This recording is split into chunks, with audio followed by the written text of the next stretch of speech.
എൻ്റെ ബാല്യകാല സ്മരണകൾ ഒരുപാട് ഉറങ്ങിക്കിടക്കുന്ന ഒരു ഗ്രാമപ്രദേശമാണിത്. ഈ നാട്ടിൻ പുറത്താണ് ഞാൻ എൻ്റെ കുട്ടിക്കാലം എല്ലാം ചെലവഴിച്ചത്. അതുകൊണ്ട് തന്നെ ഇങ്ങനെ ഈ തൊടിയിലൂടെയൊക്കെ ഇങ്ങനെ നടക്കുമ്പോൾ ഈ മരങ്ങളും ഇവിടെ ഇപ്പോൾ തെങ്ങ്, കമുക് ഇങ്ങനത്തെ കാര്യങ്ങളും ധാരാളമായിട്ടുള്ള ഈ വൃക്ഷങ്ങൾ, ഇപ്പം മാവാണെങ്കിലും പ്ലാവാണെങ്കിലും ഇതെല്ലാം കണ്ട് ഇങ്ങനെ നടന്ന് പോകുമ്പോൾ ഇവിടെ ഒരു കുളമുണ്ട്, പിന്നെ അത് കഴിഞ്ഞിട്ട് ചെറിയ തോടുണ്ട്. അപ്പോൾ ചെറിയ കുട്ടിയായിരിക്കുമ്പോൾ ഇവിടെ ഞാൻ മീൻ പിടിക്കാനൊക്കെ തോട്ടിൽ ഇങ്ങനെ തോർത്തുമായിട്ട് പോയിട്ട് മാനത്ത് കണ്ണി മീനിനെയൊക്കെ പിടിച്ച് ഹോർലിക്സ് കുപ്പിയിലൊക്കെ നിറച്ച് കൊണ്ടുപോകുമായിരുന്നു.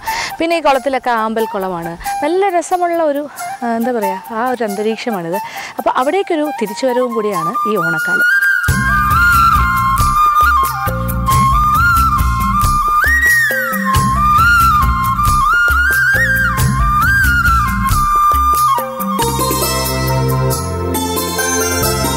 പച്ച പുതച്ച് കിടക്കുന്ന ഈ നാട്ടുവഴികളെല്ലാം തന്നെ എനിക്ക് വളരെ സുപരിചിതമാണ്. കാര്യം ഞാൻ ഒരുപാട് നടന്ന വഴികളാണ് ഇതൊക്കെ. ഞാനിങ്ങനെ നടന്ന് എൻ്റെ ആമ്പൽക്കുളം തേടി വന്നിരിക്കുവാണ്. ഉണ്ടല്ലേ, ആമ്പൽക്കുളമെല്ലാം അതുപോലെ തന്നെയുണ്ട്. മനോഹരമായ ആമ്പലെല്ലാം പൂത്ത് കിടക്കുന്നു. ഇതൊക്കെയാണ് ശരിക്കും പറഞ്ഞാൽ നാട്ടിൻ പുറത്തിൻ്റെ വിശുദ്ധി. ശരിക്കും ഇങ്ങനെയുള്ള കാഴ്ചകൾ ഒരു പക്ഷേ നമ്മൾ സിനിമകളിലും പിന്നെന്താ പറയുക, ഈ പുസ്തകങ്ങളിലുമൊക്കെ വായിച്ച് അതിങ്ങനെ നമ്മളിങ്ങനെ സങ്കല്പിക്കാറാണ് പതിവ്. പക്ഷേ ഇതുപോലെയുള്ള വിശുദ്ധമായ ഗ്രാമങ്ങൾ കേരളത്തിൽ ഒരുപാടുണ്ട്. നമ്മളത് തേടിയെത്തണം എന്ന് മാത്രം. അപ്പോൾ ഇവിടെയെല്ലാം എത്ര പ്രാവശ്യം എന്തോരം ആമ്പൽ പറിച്ച് നടന്നതാണ്. പക്ഷേ ഇപ്പോൾ ഈ ആമ്പലിനെ പറിക്കാൻ തോന്നുന്നില്ല, കാര്യം അത്ര ഭംഗിയായിട്ട് നിൽക്കുമല്ലേ.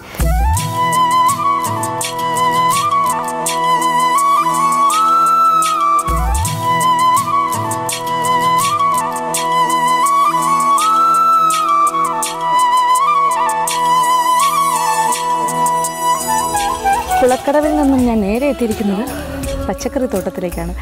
അപ്പോൾ നമ്മുടെ ഈ ഗ്രാമത്തിൽ ഇങ്ങനെ നടക്കുമ്പോൾ തന്നെ ഇങ്ങനെ വയലുകളും ഇതും എല്ലാ കാര്യങ്ങളും ഉണ്ട്. ഇതിപ്പോൾ ഈ ഓണത്തിനോടനുബന്ധിച്ചുള്ള കൃഷിയാണിത്. ഇത് കംപ്ലീറ്റ് വെജിറ്റബിൾസ്, പലതരം പച്ചക്കറികൾ, നാടൻ പച്ചക്കറികൾ. കണ്ടില്ലേ, പടവലങ്ങ പന്തലിട്ട് നിൽക്കുകയാണ്. പന്തലിലാണ് ഇങ്ങനെ തൂങ്ങി വളർന്ന് കിടക്കുക. അപ്പോൾ നമ്മൾ ഇച്ചിരി ഒന്ന് കുഞ്ഞ് നടുക്ക് ഇങ്ങനെ ചാലുണ്ട്. ഈ ഓരോ വരമ്പത്ത് പോലെ ഇങ്ങനെ സൈഡിൽ ഇതിൽ വെള്ളം കിട്ടാനായിട്ട് ചാല് വെട്ടി ചെറിയ അരുവി പോലെ. പിന്നെ തൂങ്ങി കിടക്കുന്നു. ഇത് വിളവെടുക്കാറായി കഴിഞ്ഞ് കുറേയെല്ലാം ഇങ്ങനെ പടവലങ്ങകളുടെ ഒരു നിര തന്നെ കാണും. ഇവിടെ പല സൈസിന് ഉള്ള പടവലങ്ങ റെഡിയാണ്, ചെറുതും വലുതുമെല്ലാം. നല്ല സൈസ് ഒത്തതാണെങ്കിൽ നല്ല നീളം വയ്ക്കുന്നുണ്ട്, കണ്ടില്ലേ. അപ്പോൾ ഇതെല്ലാം പറിച്ചുകൊണ്ട് പോയിട്ട് നമ്മുടെ ഓണസദ്യ കേമമാക്കാം. എല്ലാം നാടൻ പച്ചക്കറികൾ തന്നെ.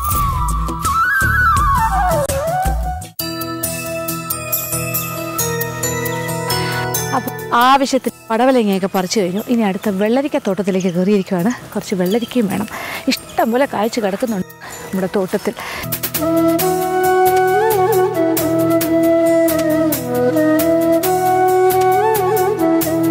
അങ്ങനെ വെള്ളരിക്കയൊക്കെ പറിച്ചു. ആവശ്യത്തിൽ കൂടുതൽ ഇനിയും പറിക്കാൻ പോവാണ്.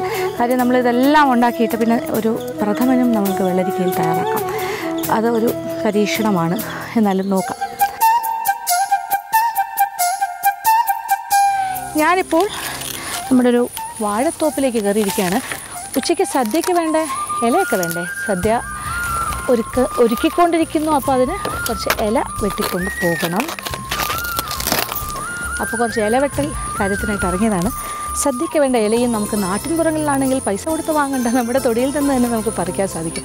അപ്പോൾ ഇങ്ങനെ ഈ കൃഷി സ്ഥലങ്ങളിൽ നിന്നെല്ലാം, ഗ്രാമങ്ങളിൽ നിന്നും ഉണ്ടാകുന്ന പച്ചക്കറികളാണ് നഗരങ്ങളിലെ മാർക്കറ്റുകളിൽ എത്തുന്നത്. അപ്പോൾ ചന്തയിലൊക്കെ പോയാലെല്ലാം കിട്ടുന്ന പച്ചക്കറികൾ ഇങ്ങനെ നാടനായിട്ട് കൃഷി ചെയ്തെടുക്കുന്നതാണെങ്കിൽ ഏറ്റവും നല്ലത്. അപ്പോൾ ഇതെല്ലാം തന്നെ ഒരു ഗ്രാമത്തിൻ്റെ വിശുദ്ധിയുടെ ഭാഗമാണ്. നമുക്ക് കിട്ടുന്ന ഈ ഒരു എന്താ പറയുക, നമ്മുടെ തൊടിയിലിറങ്ങി തന്നെ നമുക്ക് പച്ചക്കറി പറിക്കാം, ഇല വെട്ടാം, എല്ലാ കാര്യങ്ങളും. അപ്പോൾ ഞാനിപ്പോൾ സദ്യയ്ക്ക് വേണ്ടിയുള്ള ഒരുക്കങ്ങൾ തുടങ്ങിക്കഴിഞ്ഞു.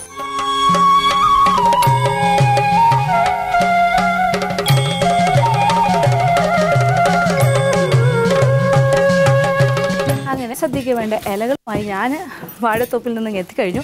അതേ നോക്കൂ, ഇവിടെ കംപ്ലീറ്റ് ഒരുക്കങ്ങളാണ്. സദ്യയ്ക്ക് വേണ്ടി നല്ല ഗംഭീരമായൊരു സദ്യയ്ക്ക് വേണ്ടിയുള്ള ഒരുക്കങ്ങൾ നടക്കുന്നു. അരി ഇടിക്കുന്നു, അരി ആട്ടുന്നു, പച്ചക്കറിയെല്ലാം അരിഞ്ഞു കൂട്ടുന്നു. എനിക്കുമുണ്ട് ജോലി. എൻ്റെ ജോലിക്കായിട്ട് ഉരുളിയെല്ലാം എടുത്ത് റെഡിയാക്കി വെച്ചിരിക്കുകയാണ്. പായസം തയ്യാറാക്കണ്ടേ. നമ്മളിപ്പോൾ ഗ്രാമത്തിലാണ്, അതുകൊണ്ട് തന്നെ ഒന്നും പൈസ കൊടുത്ത് മാർക്കറ്റിൽ നിന്നും വാങ്ങേണ്ട കാര്യമില്ല. എല്ലാം പറിച്ചെടുക്കുന്ന കാര്യങ്ങളാണ്. അപ്പോൾ എല്ലാം ഓർഗാനിക് എന്നൊക്കെ നമുക്ക് പറയാം. ശരിക്കും നല്ല ഒട്ടും തന്നെ മായം ചേർക്കാത്ത, മരുന്ന് തളിക്കാത്ത, നല്ല പച്ചയായ എന്താ പറയണ്ടത്, നല്ല ഒറിജിനൽ പച്ചക്കറികൾ, അങ്ങനെ നാടൻ പച്ചക്കറികളെല്ലാം വെച്ചിട്ട്. അപ്പോൾ ഞാൻ നോക്കി എന്താ ചെയ്യേണ്ട ഇന്നത്തെ പായസം. അപ്പോൾ ഇവിടെ പച്ചമാങ്ങ ഉണ്ടായിരുന്നു, പൈനാപ്പിൾ ഉണ്ടായിരുന്നു. എന്തുകൊണ്ടൊരു പൈനാപ്പിളും പച്ചമാങ്ങയും ചേർത്തൊരു പായസം ആയിക്കൂടാ? ഒരു പുതുമയായിക്കോട്ടെ നമ്മളുടെ ഇന്നത്തെ പായസം. അപ്പോൾ ഇനി അടുപ്പ് കത്തിക്കാം. കാര്യങ്ങളെല്ലാം ഇവിടെ റെഡിയാണ്. ഇവിടുത്തെ ആക്ടിവിറ്റീസ് ഒരു സൈഡിൽ നടക്കുന്നുണ്ട്, എല്ലാവരും ബിസി. അപ്പോൾ നമുക്ക് പായസം തയ്യാറാക്കി തുടങ്ങാം. അപ്പോൾ അടുപ്പൊന്ന് കത്തിക്കണം. അപ്പോൾ ഓമിനി ചേച്ചി ഒന്ന് കത്തിച്ചു, അരി ഇടിക്കലൊക്കെ നടക്കട്ടെ, എന്നാലും എന്നെ ഒന്ന് സഹായിക്കുമല്ലോ.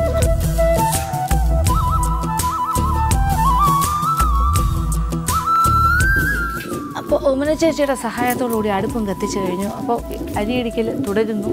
അപ്പോൾ ജോലിയിലൊരു ചെറിയ ഡിസ്റ്റർബൻസ് ആണ്, അപ്പോൾ ഞാനിങ്ങനെ ഇടയ്ക്കിടയ്ക്ക് ഓരോ സഹായം ചോദിക്കുന്നു എന്നുള്ളത്. ഇനി നമ്മുടെ കാര്യത്തിലേക്ക് കടക്കാം. ഇനി ഇതൊരു വ്യത്യസ്തമായ പായസമാണ്, പരീക്ഷണമാണ്. അപ്പോൾ അതുകൊണ്ട് തന്നെ കുറച്ച് ഡിഫറെൻറ്റ്, വളരെ വ്യത്യസ്തം. ഇപ്പോൾ പച്ചമാങ്ങ കൊണ്ട് പായസമോ? എന്താണത്? പച്ചമാങ്ങ ഒരു 2 വലിയ പച്ചമാങ്ങ അല്ലെങ്കിൽ ഒരു 1/2 കിലോ പച്ചമാങ്ങ തൊലിയോടുകൂടി നമ്മൾ വെള്ളത്തിലിട്ട് വേവിച്ചെടുക്കുന്നു. അപ്പോൾ ഇത് സാധാരണ പച്ചമാങ്ങ.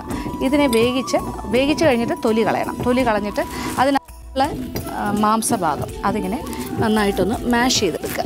അതാണ് ആദ്യത്തെ കാര്യം. അപ്പോൾ ഇങ്ങനെ മാങ്ങ വേവിച്ച് ഉടച്ച് വെച്ചിട്ടുണ്ട്, തൊലിയെല്ലാം മാറ്റി. ഇനി അതും ആദ്യം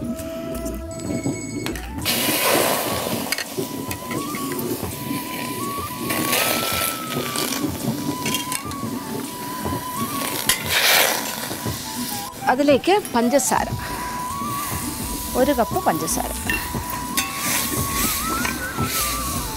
പച്ചമാങ്ങ എന്ന് പറഞ്ഞാൽ നല്ല പുളിയല്ലേ, അപ്പോൾ ആ പുളിയൊന്ന് മാറ്റിയെടുക്കുക എന്നുള്ളതാണ് ആദ്യത്തെ ജോലി. അപ്പോൾ കുറച്ച് പഞ്ചസാര, 1 കപ്പ് 1-1.25 കപ്പ് വരെ പഞ്ചസാര ചേർക്കുക.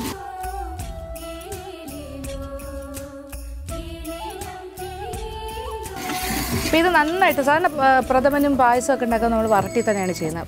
എന്ത് കാര്യമാണെങ്കിലും, അടയാണെങ്കിലും കടലയാണെങ്കിലും ചെറുപരിപ്പാണെങ്കിലും പഴമാണെങ്കിലും ചക്കപ്രഥമനാണെങ്കിലും ഒക്കെ. അതുപോലെ തന്നെ പച്ചമാങ്ങയാണെങ്കിലും നമ്മൾ വരട്ടണം. അപ്പോൾ അതിൻ്റെ പുളിയൊക്കെ ഒന്ന് മാറി നല്ല മധുരമുള്ള ഒരു മാങ്ങ വറുത്തായിട്ട് മാറ്റുകയാണ്. 1.5 കപ്പ് പഞ്ചസാര, അതാണ് അളവ്. അപ്പോൾ ഇതിനോടൊപ്പം തന്നെ നമുക്ക് ഇത് പച്ചമാങ്ങയും പൈനാപ്പിളും. അപ്പോൾ പൈനാപ്പിളും നമ്മൾ പറിച്ച പൈനാപ്പിളാണ്. അപ്പോൾ ആ പൈനാപ്പിൾ തൊലി കളഞ്ഞിട്ട് നീളത്തിലുള്ള ഘനം കുറഞ്ഞ കഷ്ണങ്ങളായിട്ട് കുറച്ച് അതും കൂടി ഇതിനകത്തേക്ക് ചേർക്കാം. പൈനാപ്പിളിന് ഒരല്പം പുളിയുള്ളൊരു കാര്യമാണ്, എത്ര പഴുത്താലും ഒരു ചെറിയ പുളി. അപ്പോൾ ആ പുളിയും മാങ്ങയുടെ പുളിയും എല്ലാം കൂടി ആകുമ്പോൾ നല്ല രസമായിരിക്കും. പക്ഷേ ഇതിൻ്റെ എല്ലാം പുളി മാറുന്നൊരു കാര്യമുണ്ട്, പഞ്ചസാര. അപ്പോൾ ഇതെല്ലാം കൂടി ചേർന്ന് ഒന്നിച്ച് വരണ്ട് വരട്ടെ. പൈനാപ്പിളിൻ്റെ പീസസ് നമുക്ക് കടിക്കാനായിട്ട് ഇട്ടിരിക്കുകയാണ്. അതുകൊണ്ട് അത് എന്ത് പേസ്റ്റ് പോലെ ആയാൽ പോലും അങ്ങനെ ആകില്ല, കുറച്ച് കടിക്കാനായിട്ട് കിട്ടും.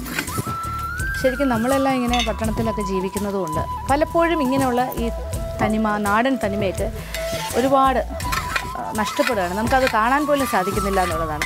ശരിക്കും ഇതൊരു കൂട്ടായ്മയാണ്. ഇപ്പോൾ എന്നോടൊപ്പം എത്ര ആൾക്കാരുണ്ട്, നമ്മളെല്ലാവരും കൂടി ചേർന്നൊരു സദ്യ തയ്യാറാക്കുമ്പോൾ അതിനൊരു പ്രത്യേകതയുണ്ട്.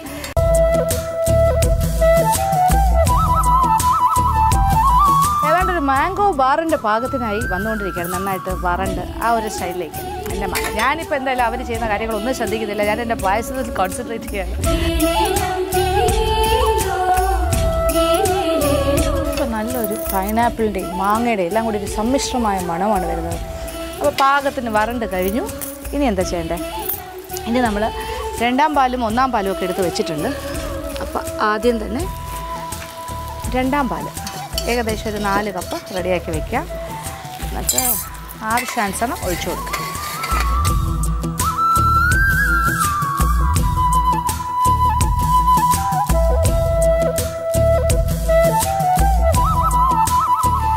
ഇത് തേങ്ങാപ്പാലാണ്, തേങ്ങാപ്പാലിൻ്റെ 2ാം പാൽ, നെടുകിയ പാൽ ആദ്യം.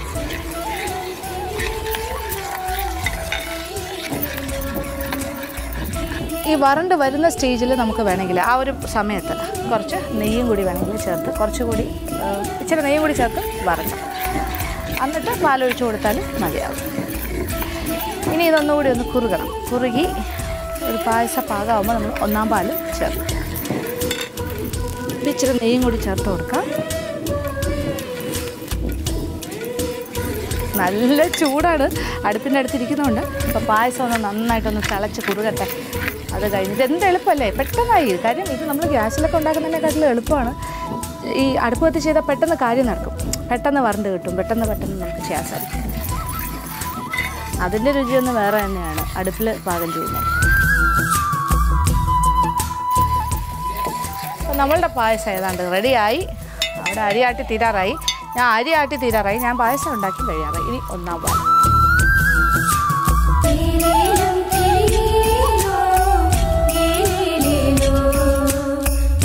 ഇനി വേറെ ഒന്നും ചെയ്യാനില്ല.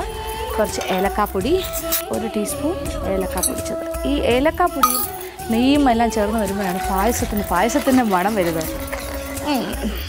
ഇവിടെ ഇപ്പോൾ പായസത്തിൻ്റെ മണം വരുന്നില്ലേ, ഏലക്കായൊക്കെ ചേർത്തു. റെഡി. ഓക്കെ, ഇനി അടുപ്പിൽ നിന്ന് മാറ്റാം. ഇനി ഒരു കാര്യം കൂടി, നെയ്യിൽ വറുത്ത അണ്ടിപ്പരിപ്പും കിസ്മിസ് അതും കൂടി ഇട്ട് കഴിഞ്ഞാൽ പൂർത്തിയായി.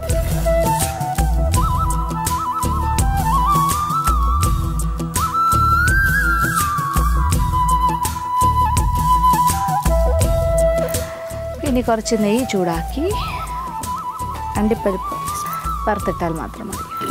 അണ്ടിപ്പരിപ്പ് 100 ഗ്രാം അല്ലെങ്കിൽ 50 ഗ്രാം ഇഷ്ടത്തിന്.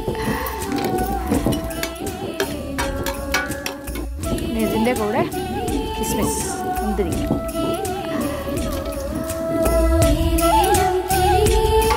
അണ്ടിപ്പരിപ്പ് മുന്തിരിങ്ങ എല്ലാം പാകത്തിന് മൂത്തു. അതിൻ്റെ നെയ്യോടുകൂടി തന്നെ പായസത്തിലേക്ക് ഒഴിക്കാം.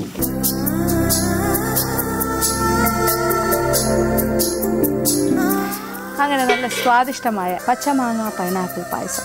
ഇതെന്തായാലും എല്ലാ കാര്യവും കഴിഞ്ഞ് ഇവിടുത്തെ പണിയൊക്കെ നടക്കണം. എന്തായാലും എൻ്റെ പായസം റെഡി. ഇനിയിപ്പോൾ ഊണ് സദ്യക്ക് കാലമായി. എന്നാലും ഇന്നത്തെ ഈ പായസം വളരെ വ്യത്യസ്തം.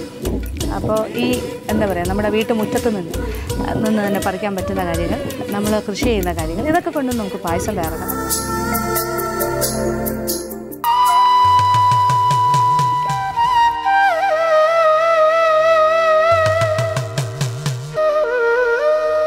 അങ്ങനെ നിലവിളക്ക് കത്തിച്ചു കഴിഞ്ഞു. ഐശ്വര്യത്തിൻ്റെ പ്രതീകമാണ് പൂക്കൾ. അപ്പോൾ ഒരു പൂക്കളം മുറ്റത്തുണ്ടെങ്കിൽ അത് ഏറ്റവും നല്ലൊരു ഐശ്വര്യമാണ്. ഒരു ദിവസം തുടങ്ങാൻ ഏറ്റവും നല്ല ദിവസം, പ്രത്യേകിച്ച് വിശേഷ അവസരങ്ങൾ.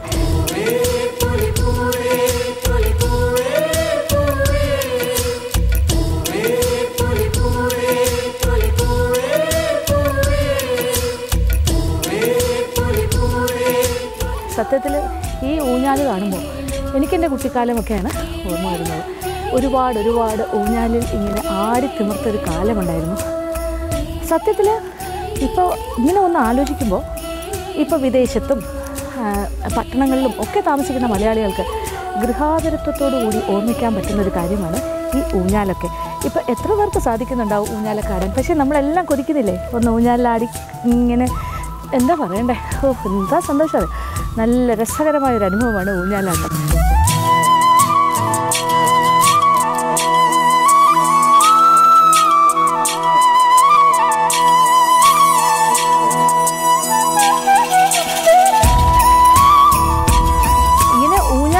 മതിയോ? ഉച്ചയ്ക്കുള്ള വിഭവങ്ങളൊക്കെ തയ്യാറാക്കില്ലേ? അപ്പോൾ ഞാനിന്ന് ഒരു അടിപൊളി പായസം ഉണ്ടാക്കാൻ പോകണം. സാധാരണയായിട്ട് നമ്മൾ ട്രഡീഷണൽ പായസങ്ങൾ ഒരുപാടുണ്ട്. അപ്പോൾ ഇന്നൊരു വ്യത്യസ്തമായ പായസം തന്നെ ആകാം. വ്യത്യസ്തമായ പായസം എന്ന് പറയുമ്പോൾ കിട്ടാത്ത വിഭവങ്ങൾ കൊണ്ടൊന്നുമല്ല, കിട്ടുന്ന കാര്യങ്ങൾ കൊണ്ട് തന്നെയാണ്. നമുക്ക് ചുറ്റുമുള്ള നമ്മുടെ പ്രകൃതി നമ്മൾക്ക് തന്നിരിക്കുന്ന, നമ്മുടെ ഈ ഒരു എന്താ പറയുക, കേരളത്തിൻ്റെ കാലാവസ്ഥയിൽ വളരുന്നൊരു കാര്യം വെച്ചിട്ട് ഒരു പ്രഥമൻ തന്നെ തയ്യാറാക്കാം. പായസങ്ങളുടെ കൂട്ടത്തിൽ അടപ്രഥമനാണ് ഏറ്റവും മുൻപന്തിയിൽ നിൽക്കുന്നത്. ഇന്നും ഒരു പ്രഥമൻ തന്നെയാണ് ഞാൻ തയ്യാറാക്കാൻ പോകുന്നത്. പക്ഷേ ഇത് അട കൊണ്ടല്ല, ഇത് വെള്ളരിക്ക കൊണ്ടൊരു പ്രഥമൻ. വെള്ളരിക്ക ഒരു പച്ചക്കറി ആയിട്ടാണ് നമ്മൾ കണക്ക് കൂട്ടിയിരിക്കുന്നത്. ഈ വെള്ളരിക്ക നമ്മൾ കിച്ചടി, പച്ചടി ഇങ്ങനെയുള്ള കാര്യങ്ങൾക്കൊക്കെ ഉപയോഗിക്കും. പക്ഷേ അതുകൊണ്ട് എങ്ങനെ ഒരു പ്രഥമൻ തയ്യാറാക്കാം? അടപ്രഥമൻ തോറ്റുപോകും, നമ്മുടെ വെള്ളരിക്ക പ്രഥമൻ അത് അങ്ങോട്ട് വന്നു കഴിഞ്ഞാൽ. അപ്പോൾ എന്തായാലും നമുക്ക് വെള്ളരിക്ക പ്രഥമന് വേണ്ട കൂട്ടെല്ലാം ഇവിടെ റെഡിയാണ്. കാര്യങ്ങളെല്ലാം ഞാൻ അരിഞ്ഞ് റെഡിയാക്കി വെച്ചിട്ടുണ്ട്. കാര്യം എനിക്കിങ്ങനെ കുറേ കാര്യങ്ങളായിട്ട് ഞാനിങ്ങനെ നടക്കുന്നു. എന്നാലും നമ്മുടെ പായസത്തിൻ്റെ കാര്യം എൻ്റെ മനസ്സിൽ തന്നെ ഉണ്ടായിരുന്നു. അപ്പോൾ അവസാനം നമ്മളെത്തി. എല്ലാം നാടൻ രീതിയിൽ തന്നെ നമ്മൾ അടുപ്പ് കൂട്ടിയിട്ടുണ്ട്. നല്ലൊരു ഉരുളിയും അടുപ്പിലേക്ക് വെച്ചിട്ടുണ്ട്. ആദ്യത്തെ കാര്യം, ഇതിലൊരുപാട് ചേരുവകളൊന്നുമില്ല. സാധാരണ ഒരു പ്രഥമൻ ഉണ്ടാക്കുന്ന അതേ രീതിയാണ്. പക്ഷേ വെള്ളരിക്കയാണെന്ന് മാത്രം. വെള്ളരിക്ക ഇങ്ങനെ അടയുടെ ഷേപ്പിൽ, അട എങ്ങനെയാണോ ഇരിക്കുന്നത് അതുപോലെ മുറിച്ചെടുക്കുക. തൊലി കളഞ്ഞ് ഒരു വലിയ വെള്ളരിക്ക ഇങ്ങനെ അട പോലത്തെ കഷ്ണങ്ങളായിട്ട് മുറിച്ചെടുത്തത് ഇങ്ങനെ എടുക്കുക. അത് നമ്മൾ ഉരുളിയിലേക്ക് മാറ്റാം. ഇനി നമ്മൾ ഇതിലേക്ക് തിളച്ച വെള്ളം ഒഴിച്ചിട്ട് നന്നായിട്ടൊന്ന് വേവിക്കണം. അപ്പോൾ നമ്മുടെ വെള്ളരിക്കയുടെ കഷ്ണങ്ങളെല്ലാം തന്നെ ഞാൻ ഉരുളിയിലേക്ക് മാറ്റിക്കഴിഞ്ഞു. ഇനി നമ്മൾ തിളച്ച വെള്ളം ഒഴിക്കാൻ പോവുകയാണ്. ഇത് വേകാൻ ആവശ്യമുള്ള തിളച്ച വെള്ളം. വെള്ളരിക്ക എന്ന് പറഞ്ഞാൽ തന്നെ ധാരാളം വെള്ളമുള്ള കാര്യമാണ്, അതിൽ നിന്നും വെള്ളം ഇറങ്ങും. പക്ഷേ എന്നാലും നമുക്ക് കുറച്ച് കൂടുതൽ വെള്ളം വേണം. കാര്യം ഇതിൻ്റെ കൂടെ നമ്മൾ കുറച്ച് ചൗരിയും കൂടി ചേർത്തിട്ടാണ് വേവിക്കുന്നത്. അപ്പോൾ കുറച്ച് ചൗരിയും കൂടി ഇതിനോടൊപ്പം ചേർക്കാം. ചൗരി ഒരു 3 ടേബിൾ സ്പൂൺ, വലിയ സ്പൂണിന് 3 സ്പൂൺ, അല്ലെങ്കിൽ 1/4 കപ്പ്, കപ്പളവ് പറയുകയാണെങ്കിൽ 1/4 കപ്പ്. ഇതെല്ലാം കൂടി ഒന്നിച്ച് കിടന്ന് നന്നായിട്ടൊന്ന് വേകണം. ഇതെല്ലാം വെന്ത് കഴിഞ്ഞാൽ മാത്രമേ നമ്മൾ മധുരം ചേർക്കുകയുള്ളൂ. കാര്യം എന്താ വെച്ചാൽ മധുരം ചേർത്ത് കഴിഞ്ഞാൽ പിന്നെ വേകലൊന്നുമില്ല. അപ്പം നന്നായിട്ട് വേകണം. ചൗരിയാണെങ്കിലും വെള്ളരിക്കാണെങ്കിലും അത് കഴിഞ്ഞ് മതി മധുരം ചേർക്കൽ. ഈ നാടൻ രീതിയിൽ നമ്മൾ അടുപ്പ് കൂട്ടി ചെയ്യുമ്പോൾ അതിൻ്റെ സ്വാദൊന്ന് വേറെ തന്നെയാണ്. നമ്മൾ ഗ്യാസ് അടുപ്പിൽ ചെയ്യുന്നതൊക്കെ എളുപ്പമാണ്, പക്ഷേ എന്നാലും ഇങ്ങനെയുള്ള ദിവസങ്ങളിൽ പ്രത്യേകിച്ചൊരു വളരെ നാടനായിട്ട് നമ്മൾ വിഭവങ്ങൾ തയ്യാറാക്കുമ്പോൾ അത് അതിൻ്റെ തനതായ രീതിയിൽ തന്നെ ചെയ്യണം.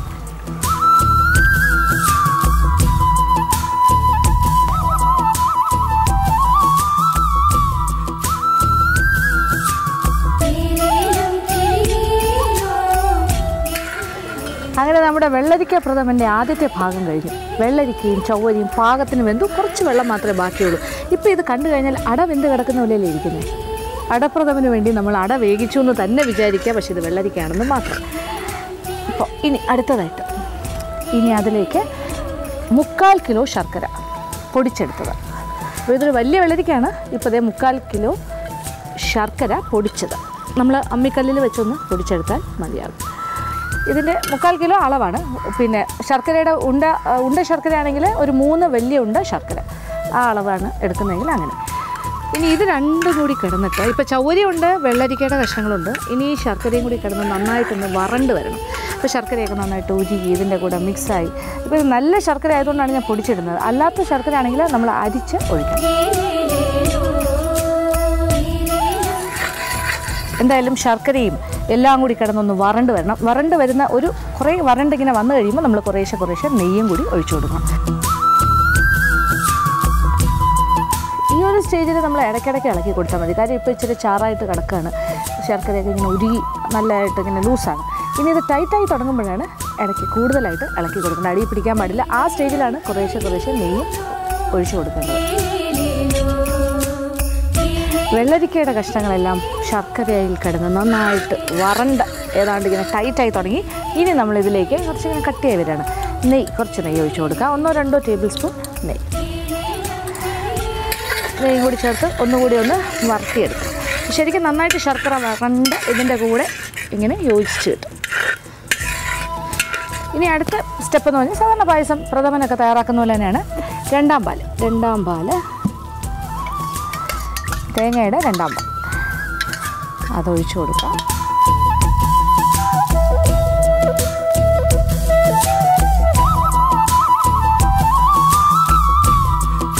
അപ്പോൾ നമ്മൾ ഏകദേശം ഒരു 4 കപ്പ് 2 പാൽ ഇതിൽ ഉപയോഗിക്കാം. പാലിങ്ങനെ ഒഴിച്ചിട്ട് ഇളക്കി കൊടുക്കുക. എന്നിട്ട് ആ 2 പാലിൽ കിടന്ന് നന്നായിട്ടൊന്ന് തിളച്ച് കുറുകണം. പ്രഥമൻ കുറുകി കഴിഞ്ഞാൽ പിന്നെ ഒരു പണിയില്ല. അവസാനം ഒരു 1 പാൽ ഒഴിക്കൽ, അതൊരു 1-1.5 കപ്പ് നല്ല കട്ടിപ്പാൽ അത്ര ഒഴിച്ച് കഴിഞ്ഞാൽ പ്രഥമൻ റെഡി. 4 കപ്പ് 2 പാലാണ് ഞാൻ ഒഴിച്ചത്. ഇനി ഇത് ഇളക്കി ഒന്ന് നന്നായിട്ട് തിളപ്പിക്കണം. തിളച്ച് കുറുകി വരണം. ഇപ്പോൾ ചൗവരിയെല്ലാം ഉള്ളതുകൊണ്ട് പെട്ടെന്ന് തന്നെ കുറുകി കിട്ടും. പായസം ഇങ്ങനെ കുറുകി തുടങ്ങിയിരിക്കുകയാണ്. ഇനി നമ്മൾ 1 പാൽ 1 പാലും കൂടി ഒഴിച്ചു കൊടുക്കാം.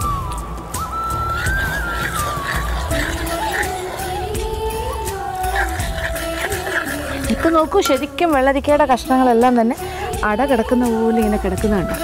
ഇത് അടപ്രഥമനല്ലെന്ന് ആരും പറയില്ല. ഇത് കഴിച്ചു നോക്കിയാൽ പോലും മനസ്സിലാവില്ല. അട കടിക്കുന്ന പോലെ തന്നെയാണ്. നോക്കൂ, കഷ്ണങ്ങൾ കിടക്കുന്ന നോക്കൂ, അടയുടെ പീസസ് കിടക്കുന്നതല്ല. അപ്പോൾ ആ ശർക്കരയൊക്കെ ശരിക്കും നമ്മുടെ വെള്ളരിക്കയുടെ പീസസിൽ ഇങ്ങനെ കഷ്ണങ്ങളിൽ പിടിച്ചിട്ട് നല്ലൊരു അട പോലെ തന്നെ ആയിട്ടുണ്ട്. 1 പാൽ ഒഴിച്ച് കഴിഞ്ഞാൽ പിന്നെ അധികം തിളപ്പിക്കേണ്ട ആവശ്യമില്ല. ചെറുതായി ഒരു തിള വന്നു കഴിഞ്ഞാൽ അടുപ്പിൽ നിന്ന് മാറ്റാം.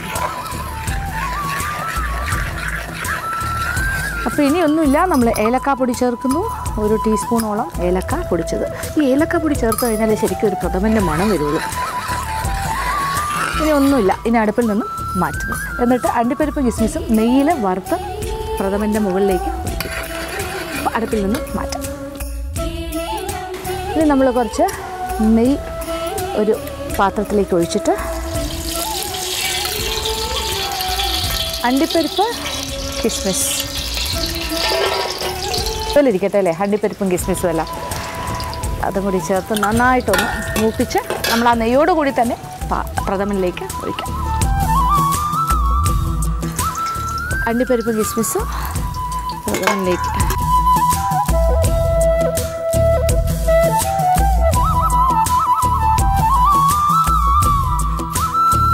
അങ്ങനെ നമ്മുടെ വെള്ളരിക്ക പ്രഥമൻ ഇവിടെ റെഡിയായി കഴിഞ്ഞു. ഞാനിങ്ങനെ ആ അലങ്കാരം, അതായത് അണ്ടിപ്പരിപ്പും കിസ്മിസും നെയ്യിൽ വറുത്തത് മുകളിലേക്ക് ഒഴിച്ചു കഴിഞ്ഞു. പക്ഷേ ഇളക്കിയിട്ടില്ല, കാര്യം അത് കാണാൻ തന്നെ എന്ത് ഭംഗി അറിയാം. വിളമ്പുന്ന സമയത്ത് ഇളക്കിയാൽ പോരെ, അത് മതി.